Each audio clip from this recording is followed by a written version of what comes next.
네, 이제 함께 기도하심으로 9월 30일 토요일 안심 기도회 시작하도록 하겠습니다. 하나님 아버지, 오늘도 우리를 깨워주시고 이 자리에 안심 기도회에 참여하게 하시니 참 감사합니다. 긴 명절 연휴 중에 토요일 아침 고요한 시간입니다. 내 속은 조금 분주하고 약간은 들떠있기도 하지만 복잡한 마음 잠시 뒤로 하고 주님 앞에 조용히 나와 우리 주님을 바라봅니다. 주님, 오늘도 나의 마음을 붙잡아 주시고 하루를 살아갈 수 있는 힘을 주께서 주시옵소서. 친지들과 지인들을 만날 때 나의 소리는 조금 줄여가게 하여 주시고 남의 소리에 귀 기울이는 하루가 되면 참 좋겠습니다. 나의 고집은 약간 접어두고 남의 의견을 높이는 하루가 되면 좋겠습니다. 무엇보다 나의 신앙의 고집과 믿음의 교만함이 가까운 사람들의 마음을 찌르고 상처를 주는 날카로운 칼이 되고 있지는 않나 돌아봅니다. 제사를 드리다가 동생을 죽인 가인의 형상이 우리 안에는 없는지, 주님을 따르다가 주님을 십자가에 못 박은 제자들의 행보가 나에게는 없는지, 오늘도 나의 생각을 내려놓고 주님의 말씀으로 나를 돌아보게 하여 주시옵소서.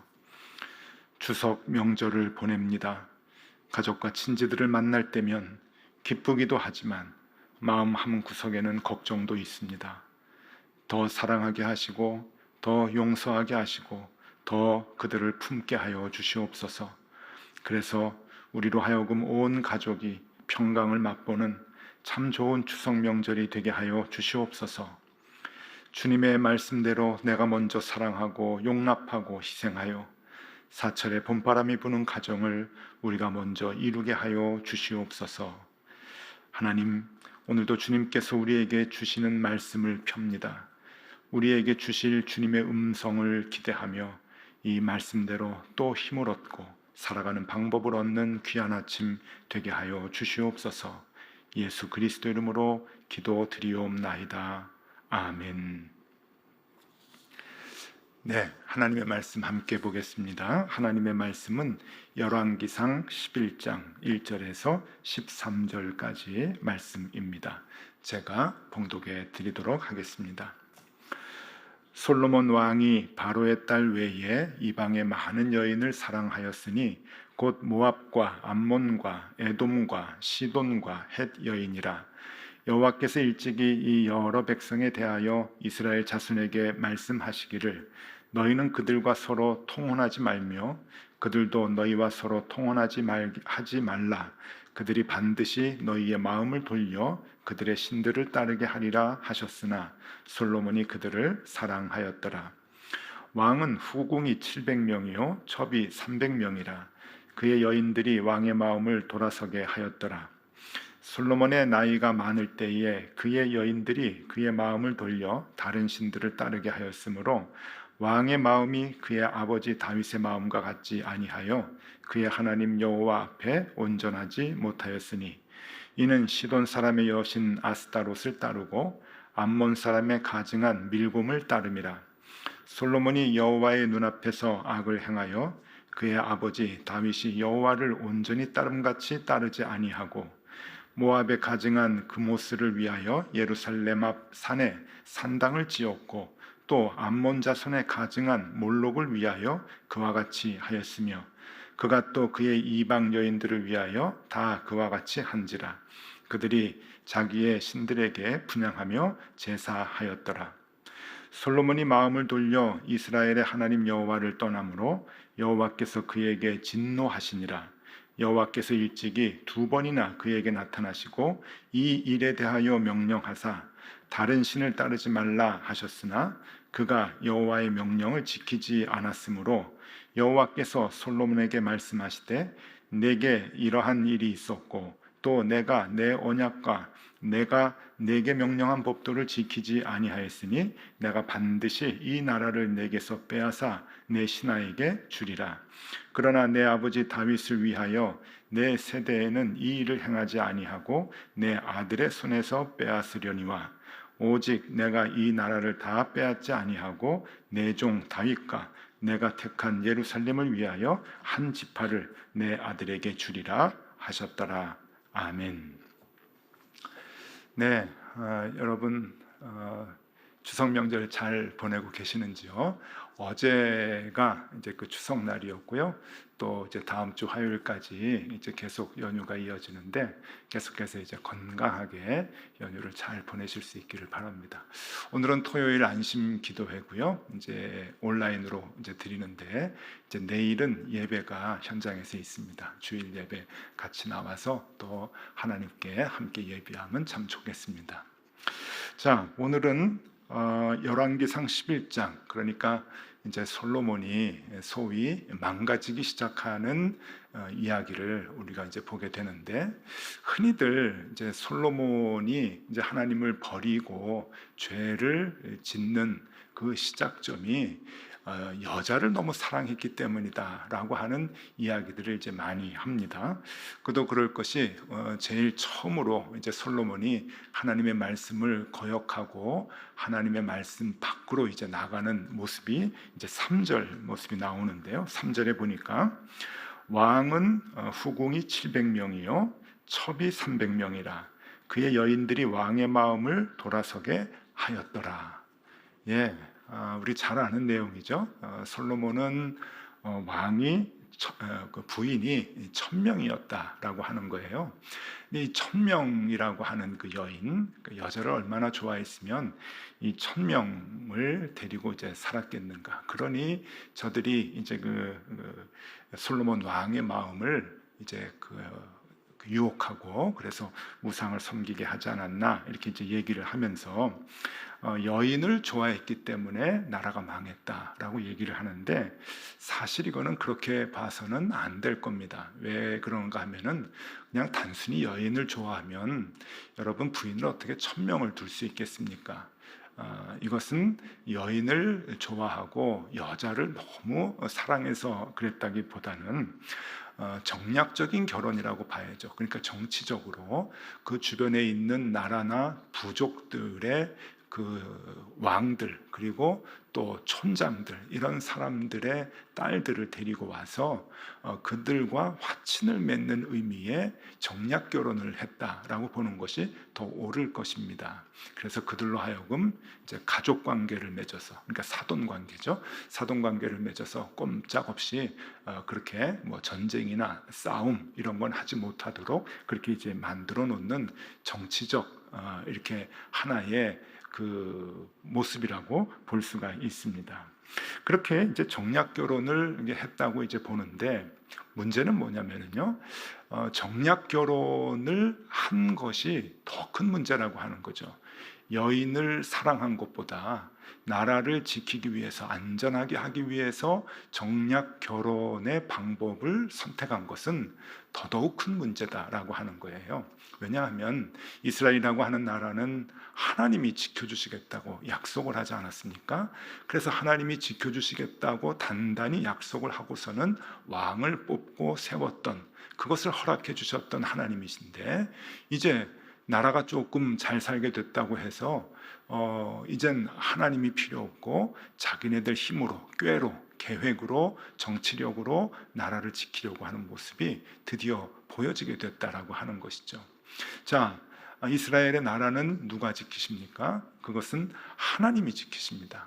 근데 그 하나님이 지켜주시는 그 능력을 보지 못하고 믿지 못하고 그 주변의 나라와 부족들의 그 추장의 딸들, 왕들의 딸들을 데려다가 결혼을 해서 나라를 안정적으로 지키려고 했다고 하는데 이 솔로몬의 패착이 있는 것이죠. 이 솔로몬의 불신앙은 거기에서 이제 드러나게 된다고 하는 겁니다. 그러니까 하나님을 볼 수 있는 눈을 잃어버렸습니다. 하나님을 믿게 되는 마음을 잃어버리게 된 거죠. 그러니 여러분 무엇을 쫓겠습니까? 세상을 쫓게 되는 거죠. 근데 세상을 쫓을 때 여러 가지 또 힘도 약해질 수가 있고 또 여러 가지 또 상황에 변수들이 많지 않습니까? 그러니까 우상을 따라가게 되는 거죠.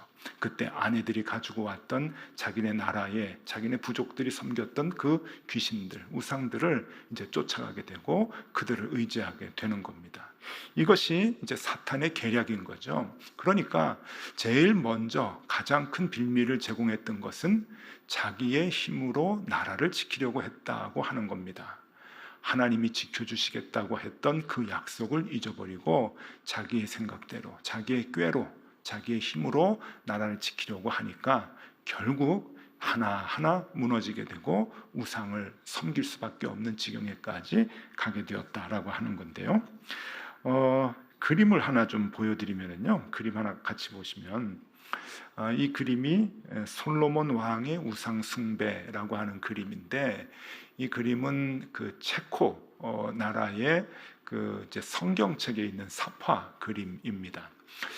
이 이제 솔로몬이 이제 주변에 이제 여인이 이제 부인들이죠. 여인들이 이제 둘러싸여 있는데 그들의 손에 자기네들이 섬겼던 그 신들의 그 우상들이 각각 이제 들려 있습니다. 그리고 서로 이 부인들이 우리 신에 이제 제사해라, 뭐 섬겨라, 그렇게 이제 요구하는 것 같아요. 막 노래도 하면서. 그러니까 솔로몬의, 보이실지 모르겠습니다. 이 솔로몬의 손이 여호와 하나님께 제사했던 그 손이 엉뚱한 이 그 우상 앞에서 뭘 뿌리고 불을 태우고 하는 이제 그러한 모습을 그려놓은 그림인데, 아주 이 그림이 솔로몬의 이 상황을 가장 잘 나타내주고 있는 그림이 아닌가 하는 생각을 합니다. 자, 하나님은 이미 예언을 하셨죠. 신명기에 보면 2번씩이나 예언을 했습니다. 오늘 이 열왕기상 11장에도 2번씩이나 하나님이 나타나서 분명히 단단히 일렀다라고 이제 표현이 나오는데, 신명기 7장과 17장에 보면은 하나님이 이방 여인들하고 어제 결혼하지 말아라. 그러면 그들이 이방신을 섬기게 너희들을 이제 유혹할 것이다. 분명히 2번씩이나 말씀을 하셨습니다. 하나님의 그 예언이 이제 맞아 떨어졌다고 하는 거죠. 오늘 본문 2절 말씀입니다. 2절에 여호와께서 일찍이 이 여러 백성에 대하여 이스라엘 자손에게 말씀하시기를 너희는 그들과 서로 통혼하지 말며 그들도 너희와 서로 통혼하게 하지 말라. 그들이 반드시 너희의 마음을 돌려 그들의 신들을 따르게 하라 하셨으나 솔로몬이 그들을 사랑하였더라. 신명기 7장에 있는 말씀, 7장 2절 3절에 있는 말씀 그대로 이제 성경에 써주면서 하나님이 이런 말씀을 이미 하셨는데 이제 솔로몬이 그것을 거역하고 이방 여인들을 사랑했다라고 얘기합니다. 자, 여러분, 뭐 여인들 사랑해도 정신만 차리면 되겠지, 그렇게 생각하실 수 있습니다. 솔로몬이 어떤 사람인데 부인이 10명이 아니고 100명이 아니고 1000명이라 할지라도 정신 똑똑히 차리고 부인들에게 오히려 하나님 섬겨라 라고 얘기하면 그거 전도도 되고 더 좋은 거 아니냐 라고 생각할지 모르겠지만, 여러분 그렇지 않습니다. 사람이라고 하는 것은 연약하게 돼 있습니다. 나이가 먹으면 더 그렇죠. 사탄은 그것을 잘 이용을 하죠. 4절 말씀을 보시면은요, 4절에 이렇게 나옵니다. 솔로몬의 나이가 많을 때에 그의 여인들이 그의 마음을 돌려 다른 신들을 따르게 하였으므로 왕의 마음이 그의 아버지 다윗의 마음과 같지 아니하여 그의 하나님 여호와 앞에 온전하지 못하였다. 그렇게 나옵니다. 솔로몬이 나이가 많을 때까지 기다린 거예요. 그래서 나이가 많아서 분별력이 없을 때 여인들이, 그러니까 사탄이죠, 훅 이제 치고 들어오는 겁니다. 그래서 그 여인들로부터 이방 신들이 솔로몬의 삶 속에 들어오게 되고, 왕의 삶에 들어오게 된다고 하는 것은 여러분 한 나라에 들어오게 된다고 하는 거죠. 그래서 이스라엘이라고 하는 이 나라가 이제 우상을 숭배하는 이제 그러한 나라가 되었다라고 하는 겁니다. 참 안타깝죠. 사탄은 인간의 약점들을 너무 잘 아는 것 같아요. 솔로몬이 젊어서 그렇게 강했다? 그럼 좀 기다리지. 나이 먹으면 약점이 있으니까. 나이 먹으면은 지도 어떻게 할 줄 모르니까 그냥 그때 훅 들어오는 겁니다. 그러니 여러분 정신을 바짝 차려야 되겠죠? 어떤 신들이었는가? 5절에서 8절까지 이렇게 얘기합니다. 이는 시돈 사람의 여신 아스타롯을 따르고 암몬 사람의 가증한 밀곰을 따름이라. 솔로몬이 여호와의 눈앞에서 악을 행하여 그의 아버지 다윗이 여호와를 온전히 따름같이 따르지 아니하고 모압에 가증한 그모스를 위하여 예루살렘 앞 산에 산당을 지었고 또 암몬 자손에 가증한 몰록을 위하여 그와 같이 하였으며 그가 또 그의 이방 여인들을 위하여 다 그와 같이 한지라. 그들이 자기의 신들에게 분향하며 제사하였더라. 예, 그들이 솔로몬의 마음을 다 이제 돌려놓았는데, 여러분 여기에 아주 중요한 것이 하나 있습니다. 지도를 좀 하나 보여드릴게요. 이 지도는 솔로몬 시대의 예루살렘 이제 지도인데요. 저 아래에 보이는 동그란 성이 다윗성이고요. 그 위로 이제 새로 개발이 된 겁니다. 솔로몬이 왕이 되면서 신도시 같이 이제 개발이 되면서 맨 위에 연기가 나는 곳이 예루살렘 성전입니다. 7년 동안 지었던 예루살렘 성전이고, 그 밑에 보이는 것이, 반듯하게 보이는 것이 13년 동안 지었던 솔로몬 성전이겠죠. 그래서 이렇게 다윗 때보다 예루살렘이 더 크게 이제 확장이 되었습니다. 자, 그런데 1000명의 이제 아내들이 각각의 우상을 가지고 들어왔단 말이죠. 그러면 그 우상들은 처음에 어디에 산당을 세워졌을까? 여러분, 첫 번째 어디에 세워졌는가 하면은 전국 곳곳에 이제 산당이 세워지게 됩니다. 그러니까 자기 나라와 가까운 곳, 국경 지역 이런 데 전국 곳곳에 또 큰 도시마다 하나씩 그렇게 이제 산당이 세워지게 되겠죠. 그렇게 이제 산당이 세워졌는데, 여러분 오늘 이 본문 말씀을 보니까 이제 예루살렘에 이제 산당이 세워지는 거예요. 그래서 두 번째는 어디에 세워지는가 하면은 예루살렘 산에 산당이 세워집니다. 특별히 오늘 말씀 가운데 그모스와 몰록을 위해서 여기에 보니까 예루살렘 앞 산에 산당을 지었다. 다른 성경에 보면은 흰놈 골짜기에 산당을 세웠다고 얘기합니다. 그래서 흰놈 골짜기에 여러분 몰록 신을 섬기는 산당이 세워집니다. 여러분 이게 놀라운 일이죠. 전국에 흩어져서 산당을 세울 때는 그런데도 괜찮았는데 이 하나님의 성전에 가까운 곳 바로 코앞에 성전이 세워지는 거예요.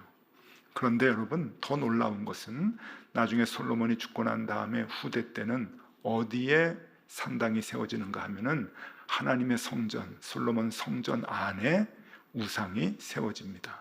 그래서 세 번째는요, 예루살렘 성전 안에 우상이 들어오게 돼서 하나님을 섬기는 그 성전의 기물들이 다 사라지고 우상을 섬기는 제단들이 세워졌다고 하는 거예요.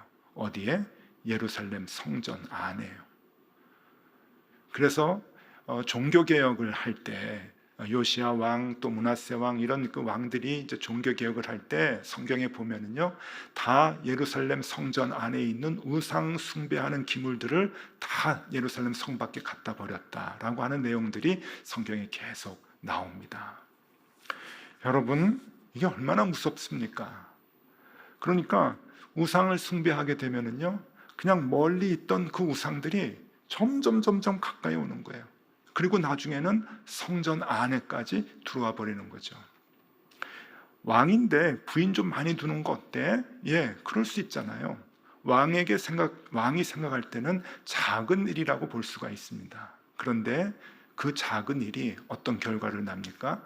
방방곡곡에 뭐 성전 그 산당 하나 세우는 거 괜찮겠지? 예, 괜찮을 것 같아요. 근데 그러다가 그게 예루살렘 코앞에 옵니다. 흰놈 골짜기로 오게 됩니다. 그럴 수 있지. 그럴 수 있나요? 그것이 예루살렘 성전 안으로 이제 들어오게 되죠. 성전 안으로 들어와서 성전 안에 여호와 앞에 제사하는 모든 기물들을 다 부수고 다 버리고 그것이 주인 노릇을 하게 된다고 하는 겁니다. 얼마나 무서운 악의 세력인지 모릅니다. 여러분, 오늘 우리에게 주는 교훈이 뭘까요? 그것은 생활 중에 아주 가벼운 것들이라고 여기는 게 있어요. 우리가 하나님 앞에서 신앙생활을 하면서 아주 가볍게 여기는 것, 그리고 기초라고 생각하는 것. 여러분, 그게 무너지면 어떻게 되는 줄 아십니까? 그게 무너지면 악의 세력들이 점점 더 우리에게 가까이 들어옵니다. 가까이 들어오다가 결국 어디까지 가는 줄 아십니까? 내 마음의 중심까지 들어오는 거예요. 우리의 몸이 하나님의 성전이라고 하는 것 우리 잘 알고 있잖아요. 고린도전서 3장 16절에 너희는 너희 몸이 하나님의 성전인 것을 알지 못하느냐? 왜? 이 성전의 주인이 누가 되어야 되나요? 하나님이 되어야 되는데 그 작은 것 하나 소홀히 여기면, 우습게 여기면 여러분, 그 우상들이 어느새 우리 마음의 이 중심의 성전의 주인 된다고 하는 것을 우리가 기억해야 합니다. 가장 기초적인 것이 무엇일까요? 하나님을 쫓아가고 하나님을 따르고 싶어 하는 우리의 마음의 가장 기본적인 것. 네, 매일 기도하는 것, 말씀과 가까이 있는 것, 말씀을 읽고 듣는 것, 그리고 하나님 앞에 나아가 예배하는 것. 여러분 어떠세요? 아주 소중하게 생각이 되십니까? 우습게 생각이 되십니까? 나 그거 못하면은 안 돼, 생명같이 여겨. 여러분 그렇게 생각하세요? 아니면은 가볍게 생각하십니까? 아예 오늘 가족들하고 여행 가는데 뭐 예배 한번 빠질 수 있지. 뭐 아침에 기도? 아니 또 뭐 밥 먹을 때 기도하는데 내일 또 기도하면 되지. 기도 소홀히 할 수 있어요. 그런데 여러분, 그 소홀히 하는 가운데 나도 모르게 악의 세력이 점점 들어옵니다. 내 가까이 오는 거예요. 그렇게 가볍게 여겼던 것이 사탄이 그 틈새를 들어와서 우리가 하나님과 동행하지 못하도록 하는 것이고, 결국 내 마음속, 내 중심에 들어와서 그 우상을 섬길 수 있도록 내 마음을 바꿔놓는다고 하는 거예요. 하나님보다 돈을 따라가게 하고, 하나님보다 세상의 모든 상황을 더 쫓아가게 하고, 사람의 힘을 의지하고, 조금 힘들고 어려운 일 있으면 두려워하게 하고 하는 그 마음을 우리에게 풀어넣어 주게 되는 것이죠. 그러니 여러분, 말씀을 보고 기도하고 예배에 참여하는 것 가벼운 것이 아닙니다. 소홀히 여길 것이 아닙니다. 그것이 기초가 되는 것이죠. 그것이 우리를 살리는 길이라고 하는 것을 알아야 합니다. 왜냐하면 우리의 믿음의 삶이 무너지지 않게 되기 때문에 그런 것이죠. 자, 솔로몬 왜 무너졌을까? 예, 가장 소중한 것, 그것들을 놓치고 말았습니다. 가장 기본적인 거 놓치고 말았습니다. 하나님께서 이방 여인 너무 사랑하지 말아라. 예, 그 말씀을 가볍게 여겼죠. 자기의 꾀로 나라를 지키려고 했습니다. 결국 모든 것을 잃어버리게 되는 빌미가 되었죠. 자, 오늘 이 말씀이 우리의 삶에 교훈이 되면 좋겠습니다. 여러분, 사탄은 언제나 우리를 말씀과 멀어지게, 기도하지 못하게, 예배에 가지 못하도록 늘 막습니다. 여러 가지 이유를 만나게 하죠. 그럼에도 불구하고 우리가 이 삶의 가장 기본적인 것, 하나님과 동행하기 위해서 가장 기초적으로 해야 하는 것, 소홀히 여기지 않고 하나님을 쫓아가는 것은 무척 중요합니다. 우리가 그 일에 더욱더 힘쓰기를 바라고요. 그래서 우리가 믿음의 길 놓치지 않고 평생 잘 걸어가는 여러분들이 되면 좋겠습니다. 오늘도 힘내시고요. 내일 주일날 예배당에서 얼굴 뵙도록 하겠습니다. 함께 기도하겠습니다. 주님, 우리를 지켜주시는 분은 하나님 한 분이십니다. 주님이시면 충분합니다. 하나님의 강한 손을 보는 우리의 믿음의 눈이 감기지 않게 하여 주시옵소서.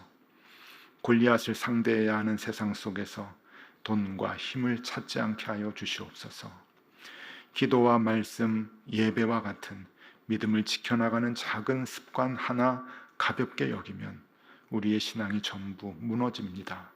생활 중 주님을 자주 생각하게 하시고 자주 기도하고 말씀을 대하는 우리가 되게 하여 주옵소서. 주님과 날마다 동행함으로 믿음의 길 지켜나가게 하여 주시옵소서. 지금은 우리 구주 예수 그리스도의 은혜와 하나님 아버지의 사랑과 성령님의 인도하심이 어떤 상황 가운데서도 말씀과 기도로 예배함으로 믿음의 길 지켜나가려는 주의 모든 자녀들 머리 위에 그 가정 위에 언제나 함께 하시기를 간절히 축원하옵나이다. 아멘.